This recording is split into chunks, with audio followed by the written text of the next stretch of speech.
The Other Side, Mississippi Today's political podcast. I'm your host, Adam Ganucheau. I'm servably proud as Mississippi Today's editor-in-chief. Joined today for, I think, what is going to be a very great conversation, Jake McGraw, policy analyst, researcher, who runs the Rethink Mississippi initiative at Working Together Mississippi. Jake, thanks so much for being here. Yeah, great to be here, Adam. Yeah. Jake, you have, in addition to me getting to know you on a really personal level, one of my good friends here in Jackson, you are the leading expert in Mississippi, policy expert on the problem, the issue of brain drain. This is something that every single Mississippian, no matter who you are, where you're from, regardless of any, of the demographic differences that we all have, this problem. This is people, in most cases, young people, young Mississippians who leave the state for various reasons. Mississippi is uniquely in one of the worst positions in America, of any state in America, in the outmigration of its citizens, of its residents.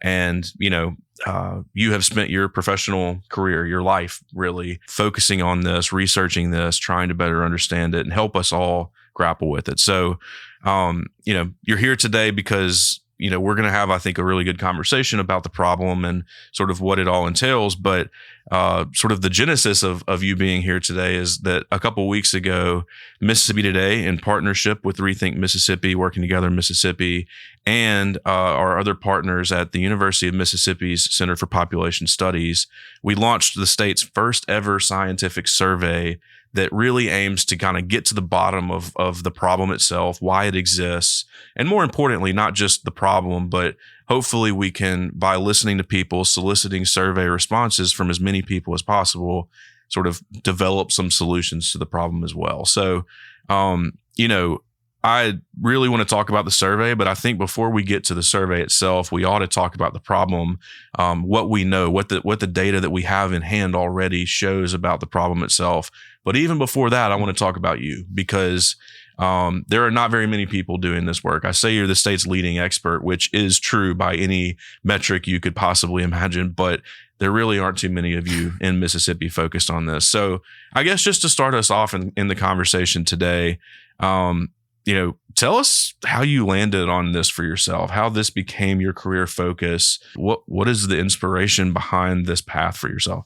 Yeah, well, I'm flattered to be called the leading expert. As you said, there's not a lot of competition for that title. Well, and so I'm hoping that as we get more attention on this issue and more people working on it, I can hand that off. Before I ever heard the term brain drain, I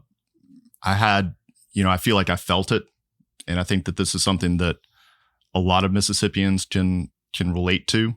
Growing up, I from the moment I was born, I can remember knowing two things for sure, for certain. One was that I loved Mississippi. Mm-hmm. I was proud to be from Mississippi. I would defend Mississippi anytime someone would say anything bad about it. But the other thing was I knew that I would never live in Mississippi as soon as I had the opportunity to go away. I assumed that would be after graduating high school, but thanks to the generosity of the Bartsdale family and the vision of a number of people, I ended up going to the honors college at the University of Mississippi and having a great experience. Man. But I did what just about all of my friends did when I graduated in 2010, which is I left the state. And I felt like if I came back to Mississippi, it would be when I retired. Sure. And so I went to DC and I went overseas. And it was while I was away that I felt like I really began to think about this issue on a policy level. Yeah.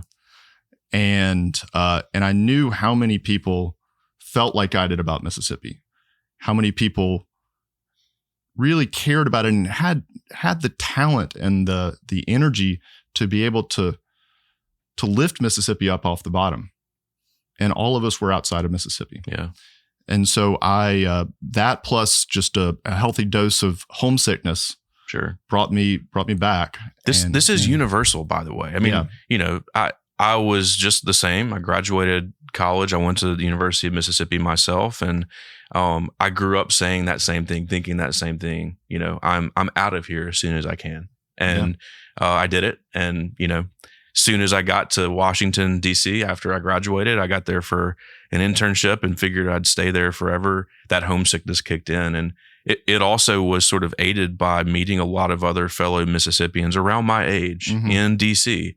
who, it was crazy, like going to a bar for like an Ole Miss alumni meetup or something, seeing all of my like fellow native Mississippians in this random place that, people liked enough, I guess, but the conversation was immediately like, man, we miss being home. And those things, that sort of contradictory, like I'm getting out of here at first chance and then leaving and being like, oh man, is there another way here? Like this isn't exactly what I thought it might be. That's so universal. Yeah. I think we really got to know each other when you had left and you were thinking about coming back or trying to find an opportunity to. And so I've had so many conversations like that and so many relationships built on that thing. And it's hard to really describe or define, but it's something that I found transcends so many differences in Mississippi. And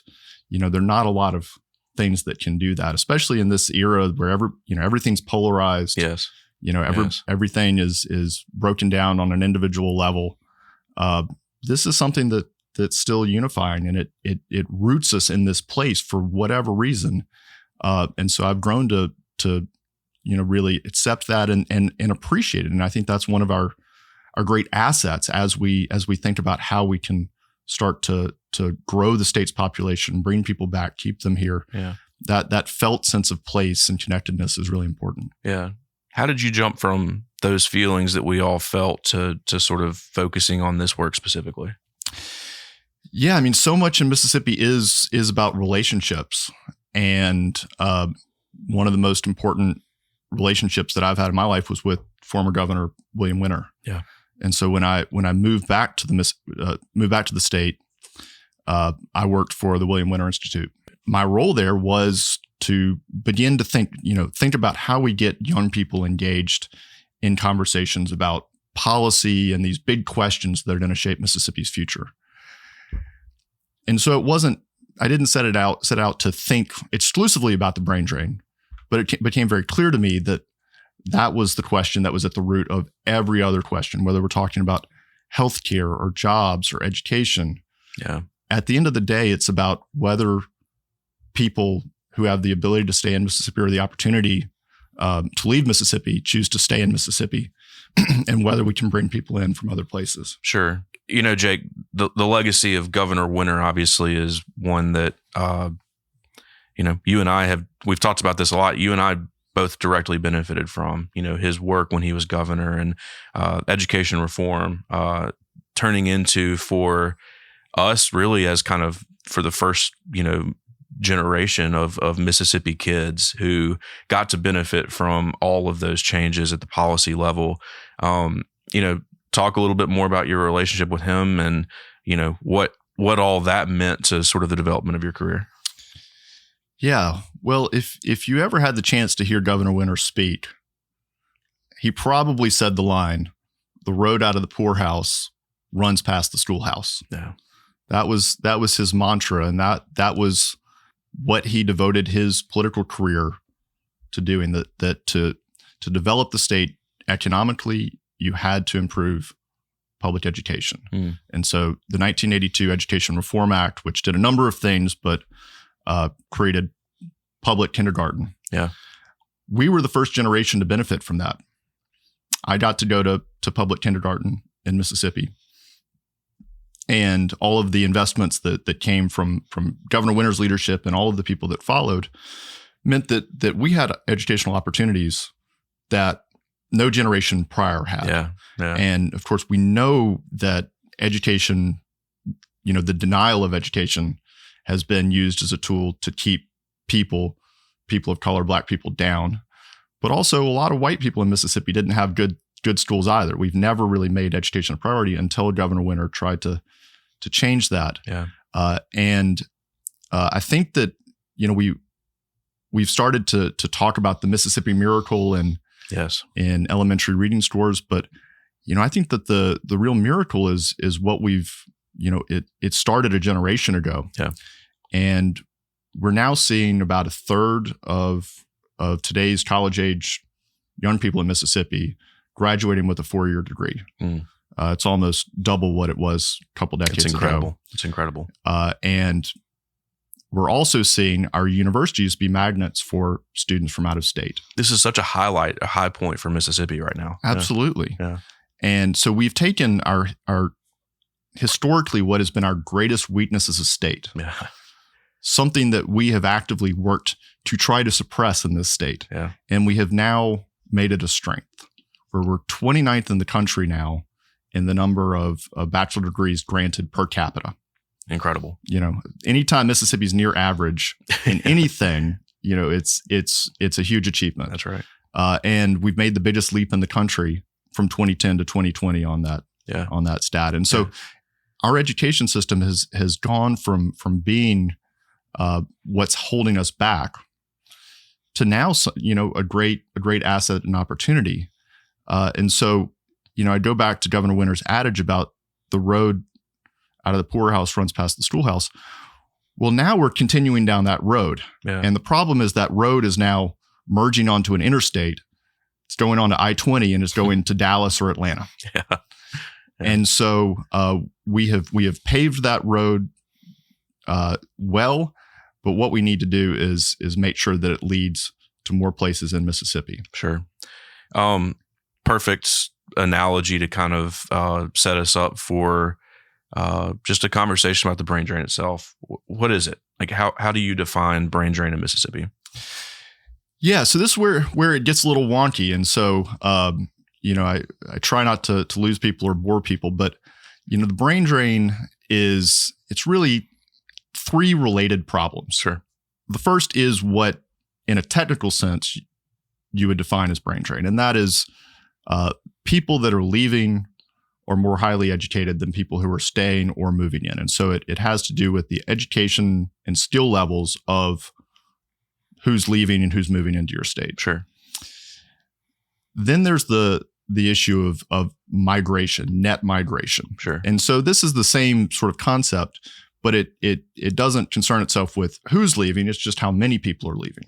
And so you take the number of people that are leaving your state, the number of people that are moving in, you get your net migration. And so Mississippi has been seeing net out migration where more people are leaving than are moving in. Sure.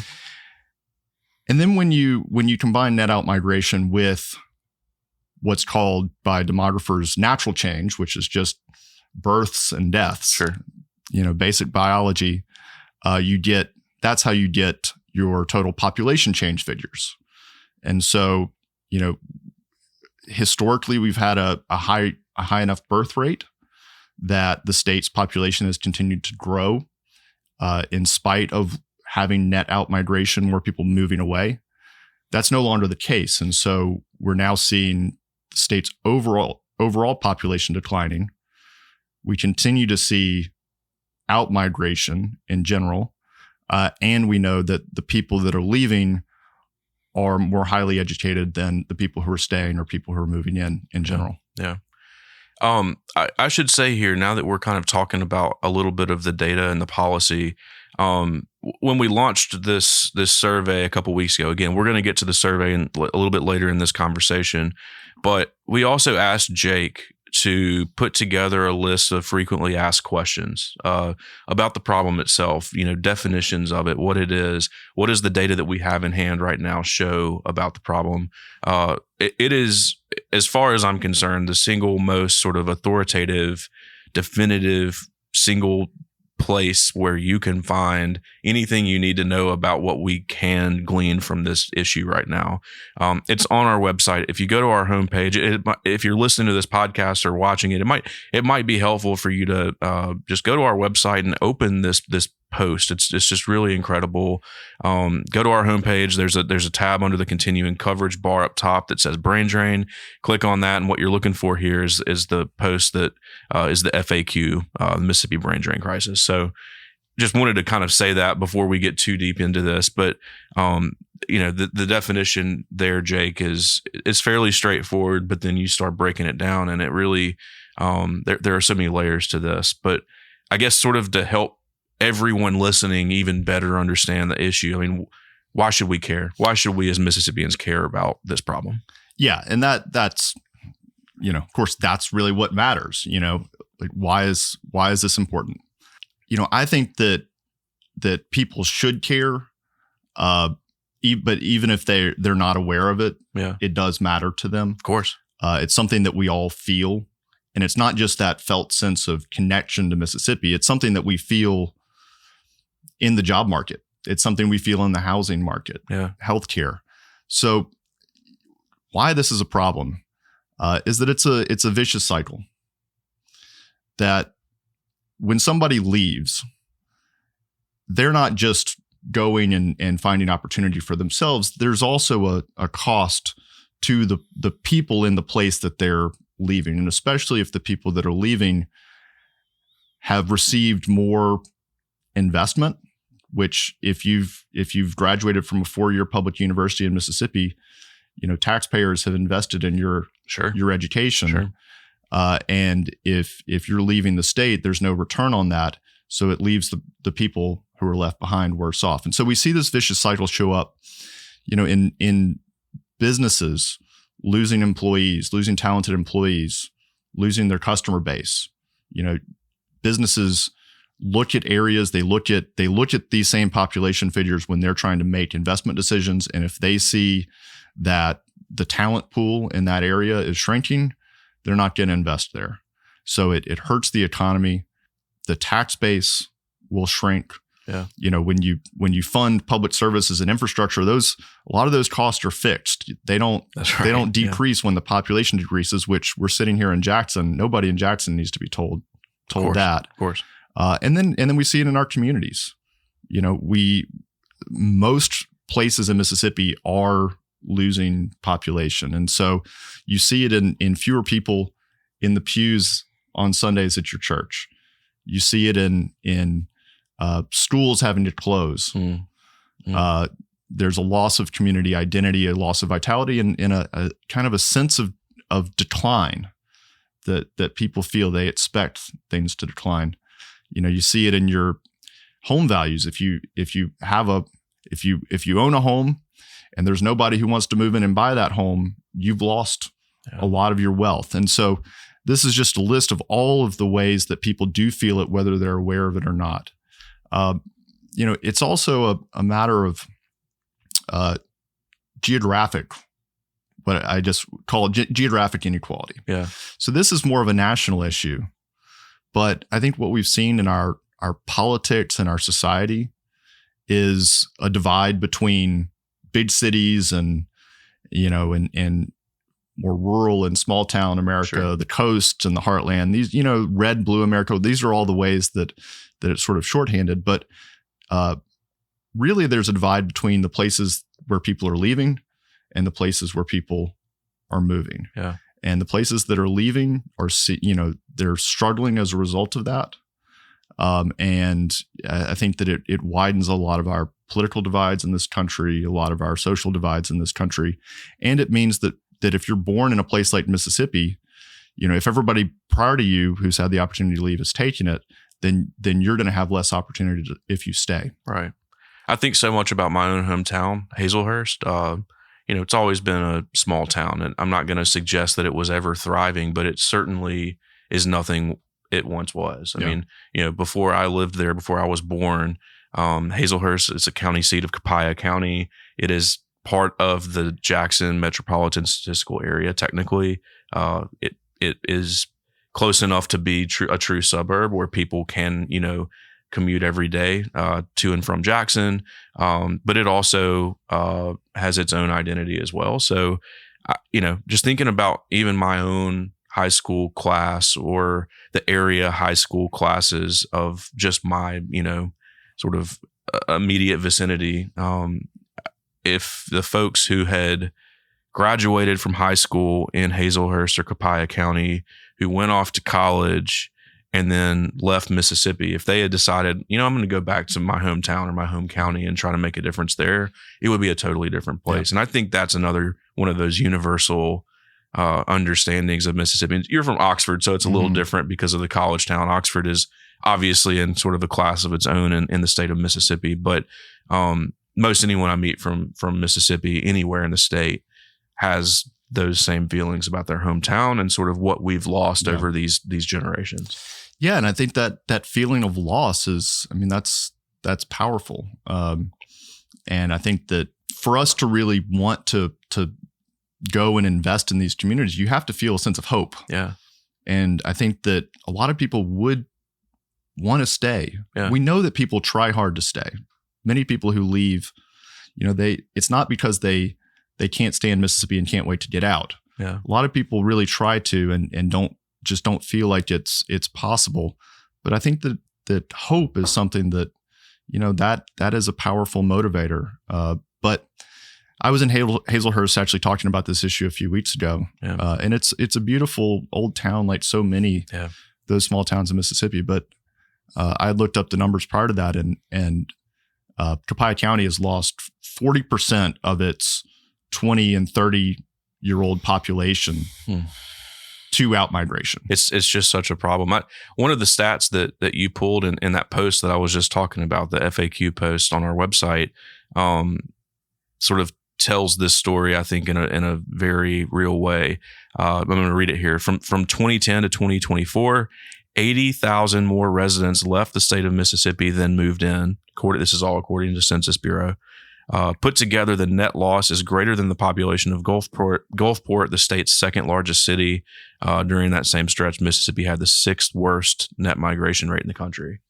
That kind of tells the whole story, right? I mean, we have lost enough people since 2010 to have created the second largest city in the state of Mississippi. It's crazy. It's crazy. Yeah, and I think that's. It was surprising to me when I put those numbers together.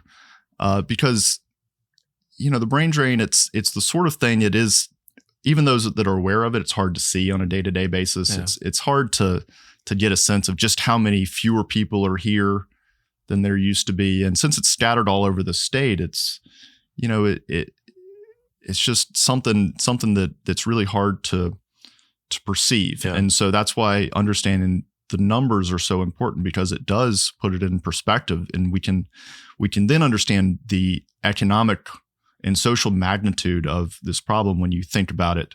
Yeah.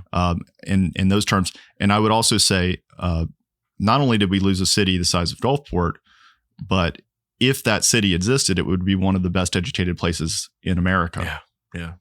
I was just about to ask sort of who's leaving? I mean, like if we're sort of looking at what we've got available right now, what is the typical profile of the people who were leaving or who were losing to other states? Yeah. So the two dividing lines between who stays and who goes, and who moves in, are age and education. Sure.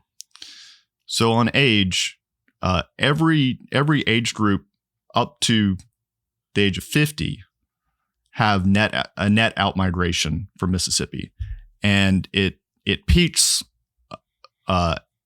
with people between 25 and 34. Yeah, where from 2010 to 2020, Mississippi lost about 1/10 of its population in those early career years through, again, net outmigration. That's all the people that left, and that subtracts the people that moved in that group. But we lost 10%. On balance. We do see people start to move into Mississippi on net after the age of 50. Yeah. So people do kind of as my life plan was when I was a kid, they do retire back to Mississippi once they no longer have to worry about a job. Yeah. Or the kids are out of the house and they don't have to worry about schools and education, and maybe you're looking to downsize and reduce cost of living. Mississippi's a great place. Sure. But if you're somebody who's graduating from college or you're starting your career and you really have to worry about what are you going to do for a living? What kind of place are you going to raise your kids?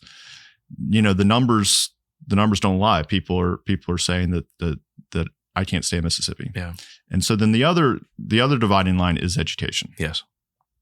And this is the whole notion of the brain drain. This is all like in the couple weeks since we launched all these resources. This is what I've been getting the most questions from people about. Yeah. Just sort of like, I cannot believe the disparities that we're seeing between education attainment levels and who's leaving here. So yeah. So I'll throw a couple more just kind of wonky definitions out there, but just hopefully this clarifies it. So you can look at brain drain in two ways. One is gross brain drain, which means of the people born in a place, look at who leaves and who stays. Yes. And then net brain drain would be looking at people leaving versus those who move in. Yes. So on the gross brain drain, the leavers versus the stayers. If you grew up in Mississippi and either you didn't complete high school or you have a high school diploma or you have an associate's degree, you're 70% likely to live in Mississippi as an adult. Yes. If you go 2 extra years and get a bachelor's degree, you're only 50% likely to stay in Mississippi.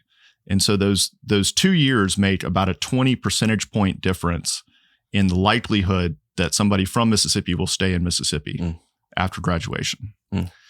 On the net, among people who have a high school diploma or a 2-year degree, Mississippi actually attracts just as many folks with those educational levels from other states as we lose. And so that 30% that move away from Mississippi, we're getting that back from other states. We get that back and actually a little more from other states.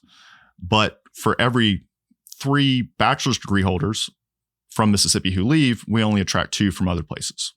And I'll just add really quickly, all of these, or a lot of these, including this one, statistics and just the data you're talking about here, it's all compiled in nice, easy to understand and follow charts in this FAQ post too. So again, would highly encourage anybody listening here, if you're interested, please go check out that post because it's a great resource.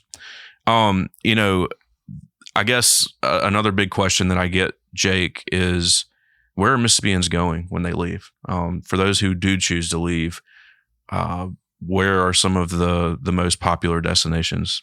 If you had asked me to just guess, I probably could have come up with, the top 5 or 10. I think a lot of people would be able to name the top 5 or 10.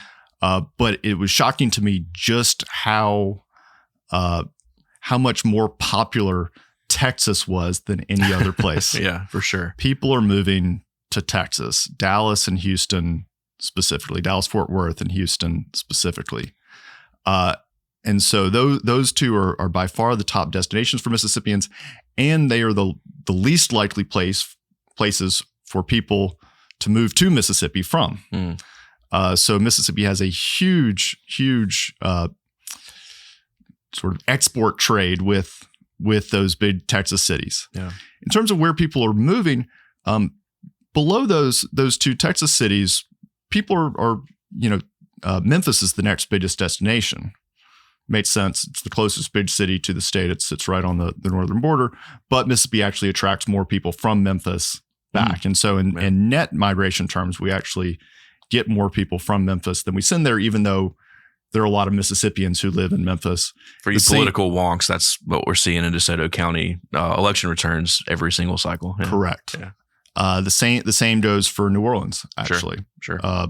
And so Atlanta is also a big destination. I probably would have guessed that Atlanta would have been on par with Dallas and Houston, but it's actually lags quite a bit. Nashville's, again, it's popular, but it's not nearly as popular as those Texas cities. Sure. So now, I've talked to Anna Wolf and other reporters who are very interested in this question. Why are people moving to Texas? That is a story that just about every place in the country can write. Right. People are moving to Texas from everywhere. And so it's not just Mississippians that are moving there. They're getting people from lots of places. Sure. Yeah, that's fascinating to me that Texas, like you said, I wouldn't have guessed that. I mean, I've got friends who've moved there, but not, just anecdotally speaking, it's a surprise. I think I think a lot about, like I was talking about my hometown at Mississippi Today. Obviously, we cover, politics and government broadly, but we're really locked in and have been on the state's economy. And, we actually just hired, I guess, a couple weeks ago, we introduced our newest reporter on staff, Katie Lynn, who she's going to be covering economic development for us. It's already just an incredible prospect. It's kind of amazing. We haven't had that beat until now, frankly, but even without it, this has been such an area of focus. We cover the legislature so closely, the budgeting process, the sort of collection of tax revenue, and how our poorest in the nation state is making it, and in many cases not making it on behalf of so many people in Mississippi who need it. But what is the economic cost here, the real economic cost of the brain drain here? Yeah, I think the total economic cost is impossible to calculate just because it filters into so many different aspects. But I've made my best attempt to put some numbers on this. And actually, the state economist's office did a study asking that question several years ago. 2022, is that right? That sounds right. Yeah. And they had a sophisticated economic model, and they they looked at what the economic gains would be if we kept an additional 1,200 college graduates in the state per year. And they found that it would increase the state's income and GDP by about $180 million a year. And they projected also that for every 1,200 college graduates that you keep, that also creates an additional 1,200 jobs elsewhere in the economy. There's a multiplier effect here. If it's $180 million a year for those 1,200 additional folks, if you roll that forward a decade and you say that all of those people who moved here in 2025 are still here in 2035, including the people who are, but the people who moved here next year and the year after that are also stay for that decade. Of course.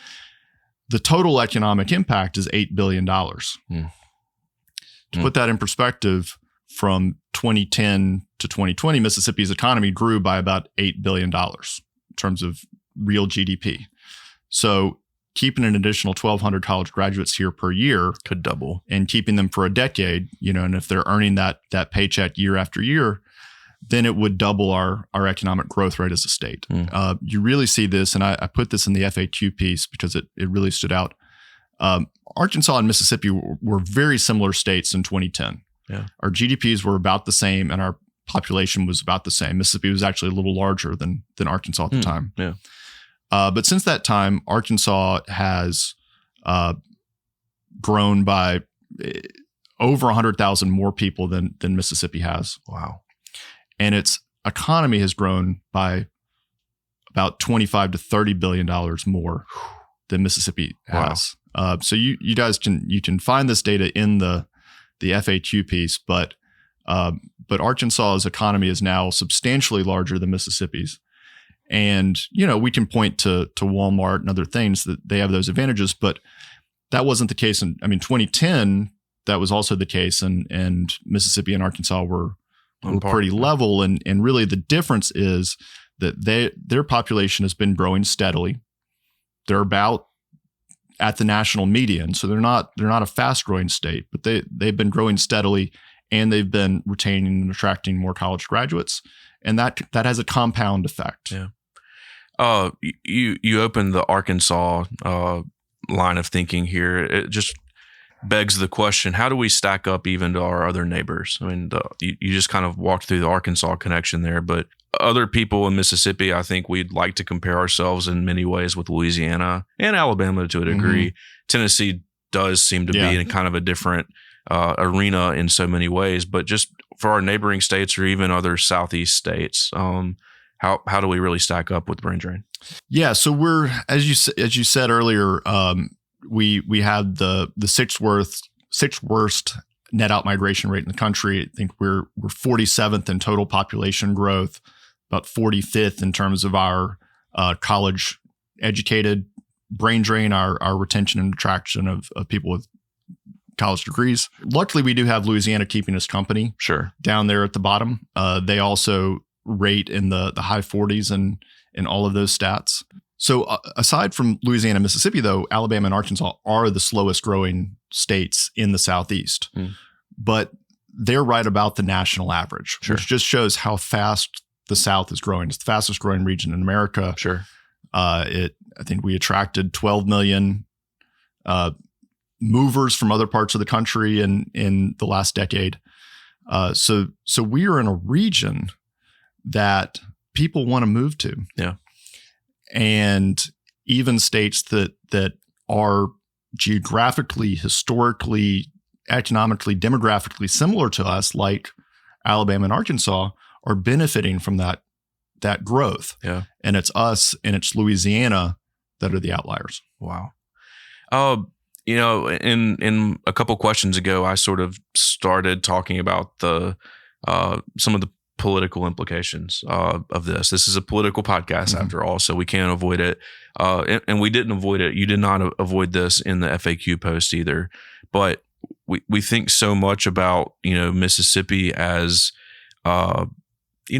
fairly balanced political state. You don't see that in the makeup of state government or in a lot of statewide elections. And of course, we at Mississippi Today have closely covered the reasons for all that. But demographically speaking, there is some real, I think, parity in sort of the political makeup of this state.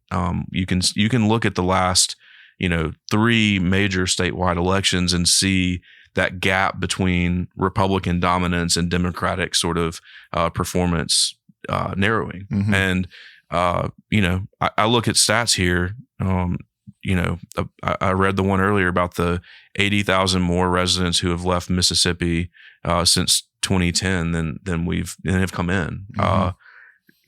I got to wonder about their politics, right? It's hard not to for people in our positions, and you're a policy expert. We at Mississippi Today cover politics so closely.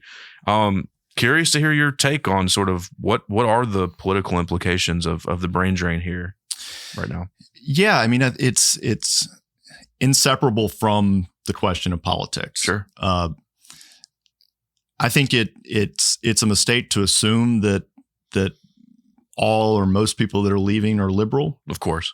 That is actually, that's something that we've heard from some politicians that say that, we shouldn't work hard to keep folks because we assume that they are liberal. I was going to say too, like go read our Facebook and Twitter comments, like when we've posted over the last couple of weeks, the FAQ post or some of the other things related to brain drain. You can see it in the comments. People are saying, good, like let those woke folks get out of here. We don't need them here, like that is the narrative or the notion about who's leaving. Right. Right. And I don't think that's true. It's certainly not universally true. Sure. And it's not what we're seeing in our survey. We have a lot of conservative folks, people that are identifying as conservative, yes, who are responding and telling us why they've left. Yes. But what we can point to is the numbers. Sure. That's the one concrete fact that we have here. And you mentioned the 80,000 people that have left. That includes foreign-born immigrants who've moved into the state. And so in that time period since 2010, Mississippi has attracted 40,000 people from other countries. Wow. Which means that we've lost about 120,000 people born in the U.S. Sure. And so if we're just trying to think about eligible voters, yes, and some of our foreign-born population is naturalized, about a third, but let's just keep it to the people, born in the U.S. If you look at just the loss since 2010 and think about who would have been an eligible voter in the 2023 elections, there would have been about 100,000 more people on the voting rolls, assuming we had flat migration over that period. Yeah. Most of the races were decided by more than 100,000 votes. Yeah. So even if everybody had voted the same way, it wouldn't have affected. But we knew that we had the closest gubernatorial election in a generation that was decided by only 27,000 votes. So, again, it's impossible to say whether it would have changed the outcome, but you can see that the magnitude certainly has the potential to change the course of our politics in whatever way that it does. And certainly, over time, if this continues to grow, then it really will have big political repercussions. There are a couple other political dimensions to this, though. The first is just in terms of how our state leaders talk about it, think about it as an issue. Yeah, that's such a big point here. I mean, you can think about elections as a way to maybe get some of these problems directly head on, solved or discussed or acknowledged even in some cases, Yeah, it's, I feel like we have seen more of our state leaders begin to get comfortable talking about brain drain publicly, talk about, seeing the need for retention and attraction. The governor talked about it in his second inaugural address. Yeah. Lieutenant governor has talked about it on a number of occasions. The state auditor has put out a report about it. Sure. But it's not been the central focus of anybody. And there's certainly not been a coordinated effort to do anything about it. Yeah. And that's something that really doesn't have any natural partisan association. Of course. When I've been looking for states that are doing innovative things around the country, most of them are Republican states. That a lot of Republican states, kind of going back to what I was saying earlier about one of the social implications, is that places that people are leaving, we've seen this red-blue divide, and often it is the redder parts of the country that people are leaving. So that means that a lot of Republican-led states have been the ones that have been tackling this issue head on. Indiana has done some really interesting things. Ohio, I mean, Republicans have just as much stake in this as anybody else, and so it is interesting, and it's pretty troubling to me actually that it has taken on a partisan framing in some to some degree, and I do think that we're moving past that a bit with more encouraging statements from our current state leaders, but certainly in the past it's been looked at as an us versus them thing. But if we can move past that, then I think we can learn from parts of the Midwest and other parts of the Southeast where they're conservative leaders, but they're doing innovative things. Yeah. I keep teasing this because I do want to talk a little bit about the survey in just a minute, but I think one of the, if not the single biggest reason for us deciding we wanted to partner and put this survey out. I mean, this is, like I said, the first scientific survey ever conducted in Mississippi to sort of address this problem. We want to know more about the problem. We want to hear your perspectives. It doesn't matter if you're young, old, if you've lived here now, if you've moved, if you have lived here in the past and never are coming back. Like, it doesn't matter who you are. We want to hear from you. So go to the website, click on that brain drain tab at the top of it, and please go take that survey for us. But I really think that the biggest possible outcome from what we learned there, we're going to turn it over to you policy experts, the data scientists at the University of Mississippi Center for Population Studies, let you take those survey results and hopefully kind of present some possible solutions, right? Like, hey, if you're a politician, if you've got some power, political power in Mississippi, here's what the data shows. Here's what all these people are saying about the problem. Here maybe are some solutions that other states have implemented along the way. I mean, we're really trying to keep this forward focused, and it's not our job as journalists at Mississippi Today to tell people this is what you should do, but I do think it's our job to sort of inform people to the best of our ability about problems, about solutions, and put it in front of people like stakeholders. It doesn't have to be politicians. It can be investors. It could be business owners. It could be corporate leaders who are wondering, like, how can we solve this issue? So I'll get off my high horse about that now, but I think as we're thinking about, in particular, the political implications of this problem and sort of what can be done, we're really, I think, in this partnership, in this survey, trying to maybe provide a blueprint for folks. Absolutely. Yeah. I mean, we've tried to do it in a rigorous and scientific way, and our partners at the Center for Population Studies have been great to work with on that. But it really is a pretty simple idea, which is that, how do we get people to stay in Mississippi or to move to Mississippi? I don't know. Let's ask them. Yeah. It's a novel nobody's thought, right? ever done it before. Yeah. And, Yeah. if they tell us what they want, maybe that's what we should set about trying to do. Yeah. Yeah. Another big focus, I would be really remiss if we didn't talk about this. Like you said, we're sitting in Jackson. This is the state's only major metropolitan statistical area. It is our capital city. Jackson is still the largest city in the state of Mississippi.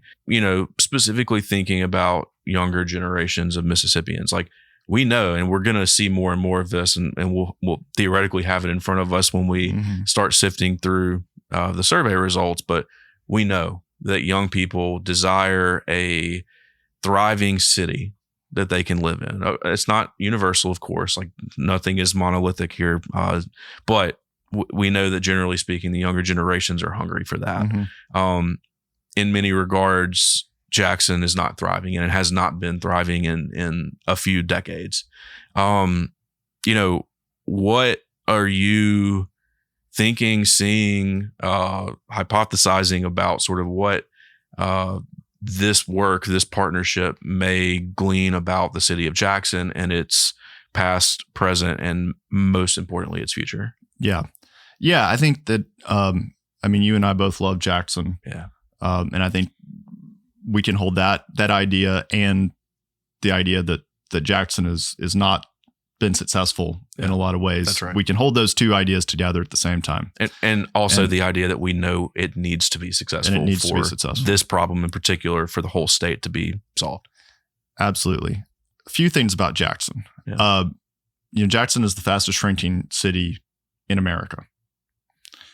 Since 2020, we've lost 8% of our population, which ranks 324th out of the 324 cities larger than 100,000 in the country. Think about that, man.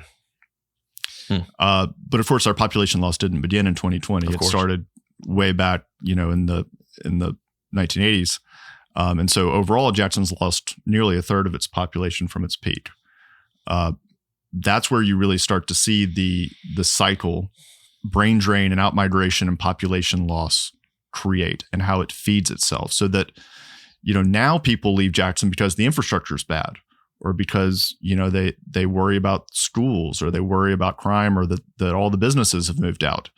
But all of those things are just consequences of previous cycles of outmigration that if, because people have left, all of those things have happened, and now that's driving more people to leave.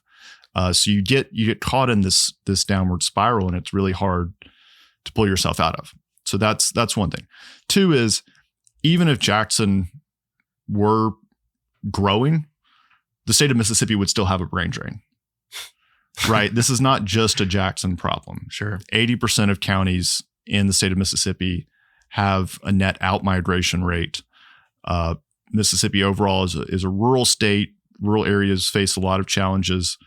And because Jackson is our only city, our only, urban area and metro area, which is where we're seeing growth take place across the country. Yeah. That if Jackson, even if Jackson were growing, there just aren't enough. There isn't a large enough metropolitan population in Mississippi for it to offset the population declines in other places. And so solving Jackson is part of the solution, for sure, but Jackson is not 100% of the problem. Yes. So that's important to understand. One thing that's really popped out in our study, and it pops out when you look at where growth is taking place in peer cities or peer states, is that people want to live in mid-sized cities. Mid-sized cities, we defined it as between 100,000 and 500,000 people. Yeah. So that's been the most popular. We gave people choices from everything from a big city to a mid-sized city to a large town, a small town, rural areas, suburbs. We gave people choices that kind of understand, like, what's their ideal type of community. Yeah. And a mid-sized city is the most popular option. And if you look at younger age groups, it actually becomes even more popular. Wow. But most of the people that have responded that way do not live in Jackson. Right. Of people born in Mississippi who live outside of the state of Mississippi, many of them want a mid-sized city, but they've moved to mid-sized cities in other states, not to Jackson. So, there is like Jackson is positioned to grow, I think, on par with cities like Little Rock and Birmingham and Chattanooga. And it also helps us because we're in in the fastest growing region in America. Southern mid-sized cities are very popular destinations. Yeah. Especially post-pandemic, as people are looking for to move out of expensive, congested cities, be able to buy a house, of course, have a little bit more space, think about maybe a slower pace of life and, not spending so much time in traffic. So there are a lot of reasons that people are moving to cities that look like Jackson. Just as of yet, they're not moving to Jackson. Sure.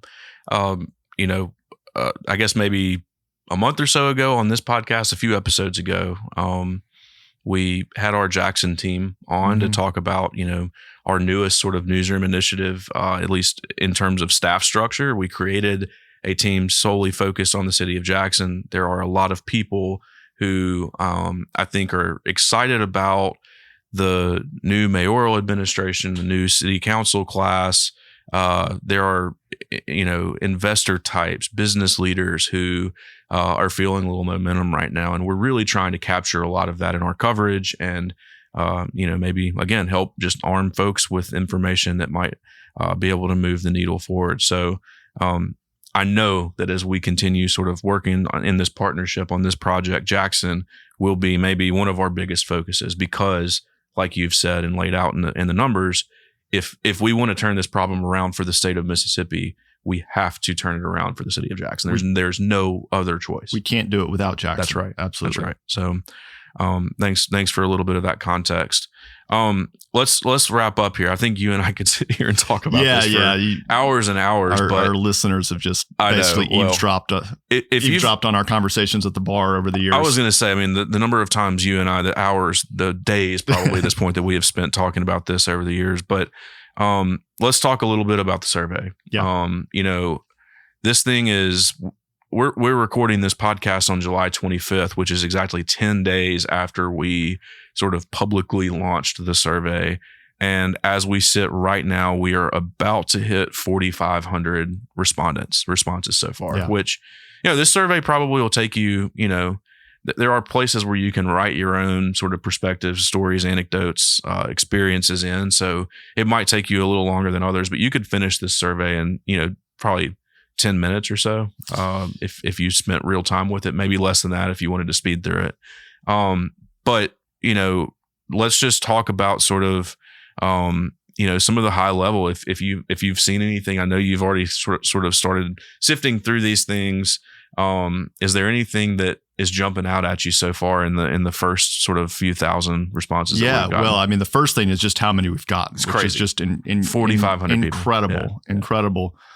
So I was expecting to have a little bit more time to go through it, Sure. thinking it would come in at a more leisurely pace. Sure. The first is I think we are getting a really, good and diverse sample set. We need more diversity in some areas, but I think we are seeing just how many different types of people care enough about Mississippi to spend the time taking this survey. We've gotten responses from people living in 47 different states. Wow. And several different countries. Wow. And it's really been impressive. People are, there is a consensus forming on certain things. And I find that maybe it was obvious in some ways, but also a little surprising. Sure. The first point of consensus is that the main economic factor is finding a job in their desired field. Sure. Which people seem to rate more highly than maximizing their income, more highly than having the opportunity for professional advancement. Those things are still important, but people are saying that just finding a job that's a good fit is the most important economic factor. Affordable housing is also important. And then by far the least important thing, and again, this is coming from the survey. This is not me saying it, but having low state and local taxes, 25% of people have said that's not important at all. And the majority of respondents have said that it's a minor factor at most. Interesting. Yeah, so that's interesting.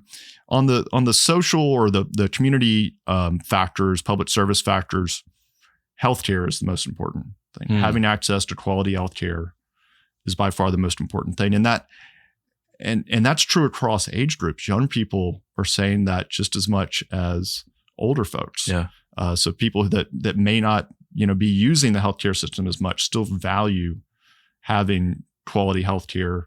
Quality public education is also important, and good infrastructure. Yeah. Is important. Yeah. I mean, these are basic things, but across generations, across race, across political views, there does seem to be a consensus about that. On the social and cultural factors, people want to live in a place where they feel a sense of comfort and belonging. And again, that may feel natural. And that could mean different things to different people, to be fair. Sure. But people, they evaluate that for themselves, but I think that, they're not just looking for a community that's closest to their job. Sure. That they're not going to just move anywhere. They need to feel like, they're part of a community. Yeah. And I do think that's something that Mississippi succeeds at in a lot of ways. And I think it's something that we need to do better at making sure more people are included and feel that sense of belonging. But I think that a lot of people who choose to stay here because of that sense. People say that they want a diversity of people and cultures. Yeah. Again, that's something that's coming through across age, race, and political views. And people want to be close to family and friends. Sure. That's got to be really high up there for folks. Yeah. Yeah. So this is natural. I mean, I think, one, it's good to know that people are close to their families and don't try to run away from them. But that's a big thing. And when people have written responses, so many have said, like, family is by far the most common thing people say about why they've stayed or come back here. And, and that's certainly important, but it also limits our ability to bring in people from outside of Mississippi, because if they don't have family here, if that's all we're offering people, then, we're keeping it in there's a ceiling for that. There's a ceiling. Yeah. And the last thing, and this really speaks to the younger generations, but having things to do. So a good music and art scene, parks and outdoor recreation public spaces are very important to younger folks.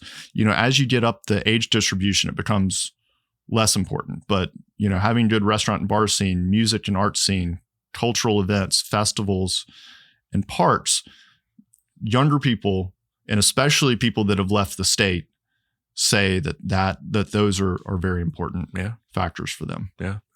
Well, again, just on the survey itself, even from what we've gotten in these 4,500 respondents so far, we could do a whole other hour on that. Yeah.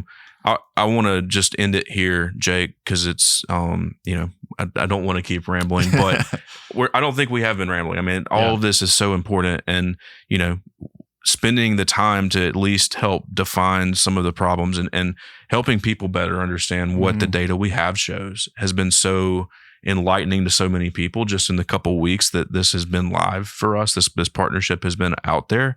And I think that this podcast episode, I think, has gone even deeper for folks. So I hope everybody appreciates and enjoys it as much as I have. Next steps, we need y'all to take the survey. Please go be among the number here. The more, the better. The easier it will be. And if you've taken it, send it to your friends. Share it with everybody who might have some interest or some level of care about this. And if I could make a special plug, sure. Send it to people that outside of Mississippi who've never lived in Mississippi. That's an important thing. Mississippi really does not attract. We lose a fair number of people, but really where we fall short is in attracting people from other states. Yeah. And so it's for understandable reasons, it's hard to get them to take a survey that's on Mississippi Today if they don't, if they have no connection to Mississippi. But understanding what they think about Mississippi, what might change their mind about Mississippi or encourage them to move to Mississippi. That's really important information for us to get. So, if you know people outside of Mississippi and if they're willing to take this, we would love to get that feedback. Yes. I also, another special plug for me, I am very compelled by the parents and grandparents, Mississippians who are still here, but their kids or grandkids have left. I think that is arguably one of the more heartbreaking storylines about this problem is, those people who have chosen to sort of plant roots here and keep themselves here, but have lost their loved ones of subsequent generations. I think that's so that's such an interesting area that we really, at Mississippi Today at least, we really want to dive into that pretty closely. So if you fall in that category or know someone who does, please share the survey with them. How you can find the survey, go to our homepage, MississippiToday.org. You'll see up at the top under the continuing coverage bar, Brain Drain, click on that. There are a few initial articles there. Scroll down 2 articles. The headline to find the survey is Brain Drain. Why do Mississippians leave? Why do they stay? Take our first of its kind survey. You'll see the link there. It's clear and marked and just a really easy way to find it. And if you have any questions, email me, Adam@MississippiToday.org. I can put you in touch with Jake if you're interested in that. But Jake, cannot thank you enough for the partnership, for your work, your years of research and study of this topic, but also your willingness to engage with us at Mississippi Today. Bringing in the Center for Population Studies at Ole Miss has been rewarding and just such a cool opportunity for all of us. And I think hopefully for the entire state of Mississippi. So thank you for everything. Yeah. Thank you, Adam. I'm glad we could do more than just talk about this. I'm glad we're actually trying to do something about it. Oh, it's really exciting. And like I said, the whole point here is hopefully to present some solutions and maybe turn the tide a little bit. So looking forward to continuing working with you, and we'll keep going. But thanks everybody for listening, and take it easy.